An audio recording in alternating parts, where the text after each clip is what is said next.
Carmen Rupe, he kaitoro irawhiti. Ko tā Carmen, ko au, kai rā kei kuini Māori tuatahi, nā ku ngā whakangahau kuini I tīmata. Carmen Rupe, nāna I para te huarahi mo ngāi wāhine Māori irawhiti.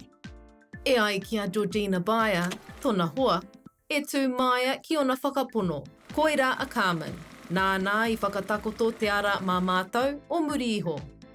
Ko Carmen, ko Trevor Tione Rupe, I whānau mai I te 1931 I tipu ake I taumaru nui.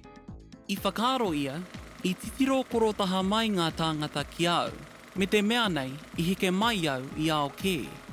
I ngā tau o te ono te kau, he maha ngā whare hoko a Carmen, ko te mea rongo nui rawa, ko te whare ao unu kawhe. Nā Georgina I ki, I mōhiotia a Carmen I pōneke mō ngā mahi hianga I uru atu aia. Aha koa te rā me ki, ko te rahi me te iti I hui tahi ki roto I ana whare maha. I mahara a Carmen, ka tau ki mua I te kōti, ka kia mai e rātou. E hoki koe ki te kāinga, me mau kakatāne. Taku whakautu, I mau wāhine mai au I a koutou. Waiho mā te tiati e kōrero. Haere atu anō au ki te kōti, ka riro I au taku take. E rua tau ki muri, te pāia ai e ia te ingoa Carmen. Ingoa o te kai kanikani flamenco rongo nui. Na ōna pānga atu ki te ture, ka āhei te whakarereke.